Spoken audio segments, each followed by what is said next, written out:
Hello everyone, welcome to Uncle Dave's Story Time. Winnie the Pooh, the Honey Tree. Once upon a time, a very long time ago now, about last Friday, Winnie the Pooh lived in a forest all by himself under the name Sanders.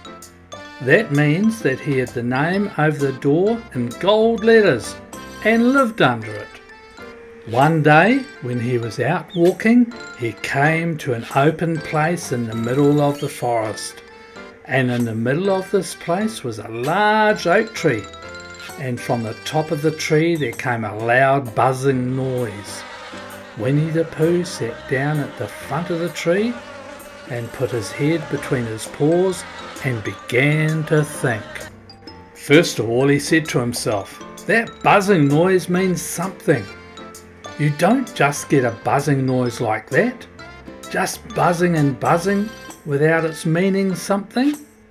If there's a buzzing noise, somebody's making a buzzing noise.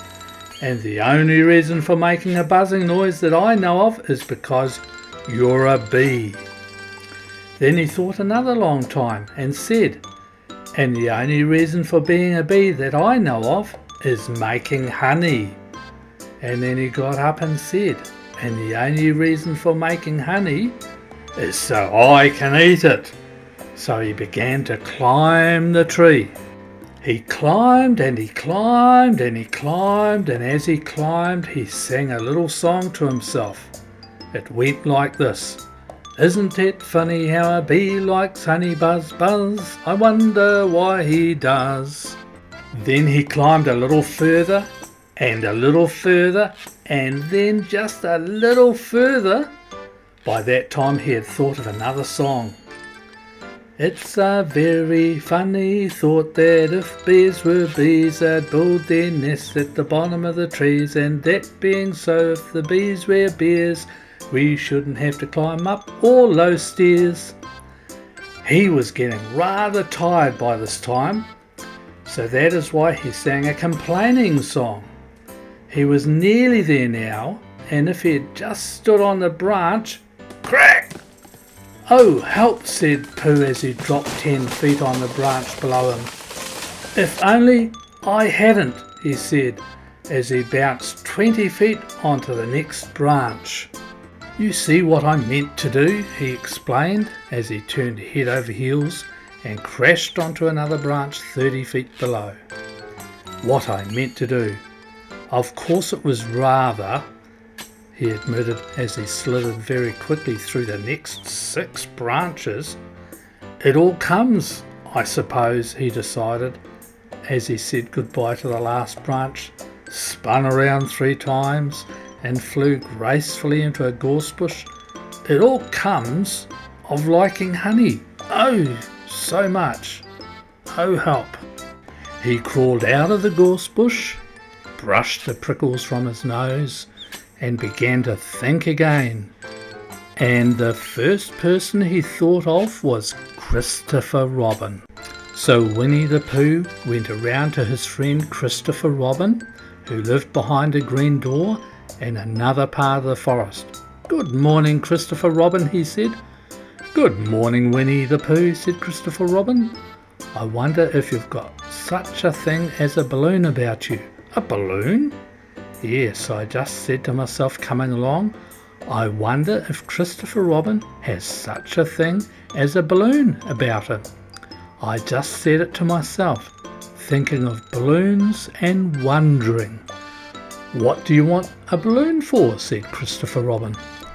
Winnie the Pooh looked around to see nobody was listening, put his paw in his mouth and said in a deep whisper, "Honey."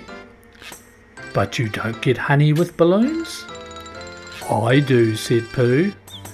Well, it just happened that Christopher Robin had been to a party the day before at the house of his friend Piglet, and they had balloons at the party.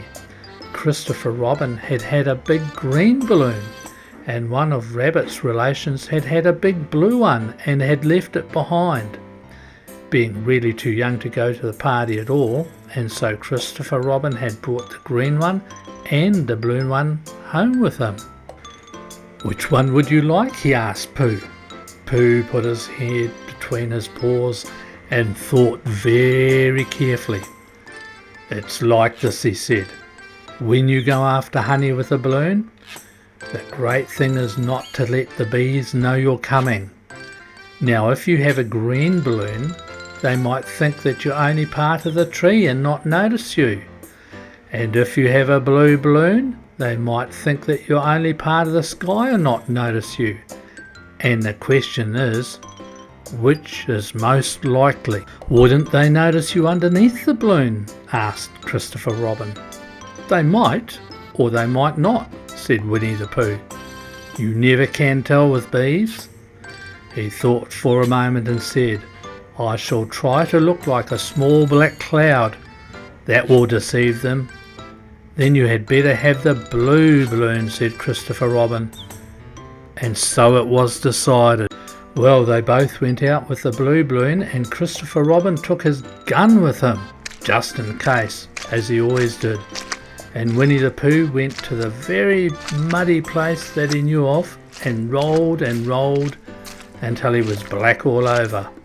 And then when the balloon was blown up as big and Christopher Robin and Pooh were both holding onto the string, Christopher Robin let go suddenly and Pooh Bear floated gracefully up into the sky and stayed there, level with the top of the tree and about 20 feet away from it.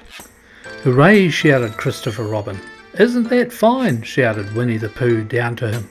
What do I look like? You look like a bear holding on to a balloon, said Christopher Robin. Not, said Pooh anxiously. Not like a small black cloud in the blue sky? Not very much. Ah, well, perhaps from up here it looks different. And as I say, you never can tell with bees. There was no wind to blow him nearer to the tree, so he just stayed. He could see the honey, he could smell the honey, but he couldn't quite reach the honey. After a little while he called down. Christopher Robin, he said in a loud whisper. Hello? I think the bees might suspect something. What sort of thing? I don't know, but something tells me that they're very suspicious. Perhaps they think that you're after their honey. It may be that. You never can tell with bees. There was another little silence, and then he called down again. Christopher Robin. Yes? Have you an umbrella in your house? I think so. I wish you would bring it out here and walk up and down with it, and look up at me every now and then and say tut tut. It looks like rain. I think if you did that, it would help with the deception which we are practicing on these bees. Well, Christopher Robin laughed to himself. Silly old bear. But he couldn't say it out loud because he was so fond of Pooh, and he went home for his umbrella. Oh, there you are, called down Winnie the Pooh as soon as Christopher Robin got back to the tree. I was beginning to get anxious. I have discovered that the bees are now definitely suspicious. Shall I put my umbrella up? Said Christopher Robin. Yes, but wait a moment. We must be practical. The important bee to deceive is the queen bee. Can you see which is the queen bee from down there? No? A pity. Well now, if you walk up and down with your umbrella saying tut tut, it looks like rain, I shall do what I can by singing a little cloud song, such as a cloud might sing. Go!